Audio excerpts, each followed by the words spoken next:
So hello friends, কেমন আছো তোমরা সবাই? তো তোমাদের পুজো কেমন কাটলো সেটা আমাকে জানিও।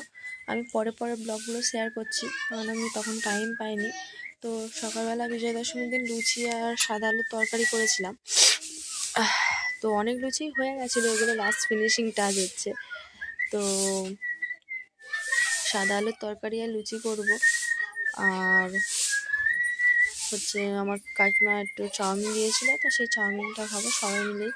তো সাদা আলুর তরকারিটা করে নিয়ে তারপরে একসঙ্গে বসবো। তো তোমাদের কোথাও কোথাও তোমরা ঠাকুর দেখলে ঘুরতে যেয়ে আমাকে বলো। তোমার তরকারিটা প্রায় হয়ে এসেছে, জল দিয়ে দেবো এবার।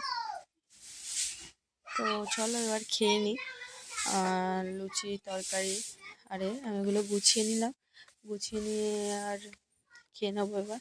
আর সবার খাওয়া হয়ে গেছে, আমি লাস্ট পর্যন্ত আছি, সবাই খেয়ে নিয়েছে। তো চাউমিন লুচি আর তরকারি খেয়ে নিই, তারপর আমার ভাইয়ের ডান্স নিয়ে দেখাচ্ছি তোমাদের। দেখো, এরা এরা যখন নাচছে আমার ছোটোবেলার কথা মনে পড়ে যাচ্ছে। তো আমরাও নাচতাম। আমার শরীরটা খারাপ ছিল বলে আমি আর আসিনি এখানে, তবুও এসছি, কারণ আমার ভাই আর ছোটো বোনটা শুধু মারপিট করছে আর বারবার বাড়িতে ছুটে ছুটে যাচ্ছে। একবার রং, একবার এই, একবার সেই, হাজারটা জিনিসপত্র দাও দাও করে কাঁদছে। তো মারপিট করছে বড়দের সাথে, বাচ্চারা সব মারপিট করছে, ওই জন্য আমি এসছি ওদের কাছে।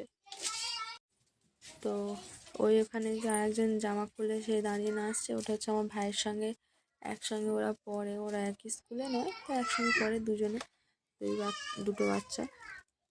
তোর মাও ওদিকে দাঁড়িয়ে দাঁড়িয়ে নাচছে, এটা আমার ছোটো বোন এখানে নাচছে। এদের মানে দেখে আমার বোন জিও চলে এসছে অনেকক্ষণ পরে। তো ওরা সব নাচানাচি করছে, আমি দাঁড়িয়ে আছি এখানে।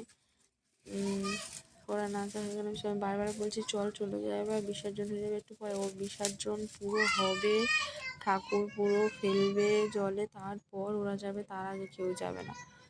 তো আমার শরীরটা খুব খারাপ লাগছিল, আমি চলে যাচ্ছি একটু একটু করে, ওদের জন্য আবার আমাকে আসতে হচ্ছিলো। বাবা মা তো কেউ আসবে না, বাবা আমাকে বলছে চা ওদেরকে ডেকে নিয়ে, ওদেরকে ডেকে নিয়ে। তো এই বিরক্তি করে মারছে। তো তোমাদের বিজয়া দশমী কেমন কাটলো আমাকে অবশ্যই জানিও। আর কে কেমনভাবে বিজয়া দশমীর ফটো তুললে বা কে কেমনভাবে ঘুরলে সেগুলো আমাকে ভালো করে জানিও, কার কার সাথে বিজয়া দশমী কাটিয়েছো। তো আজকে এই পর্যন্তই, তোমাদের সাথে আবার পরের ব্লগে কথা হবে। তো আমার এগুলো একটু লেটেই ছাড়া হয়েছে। তো চলো এবার।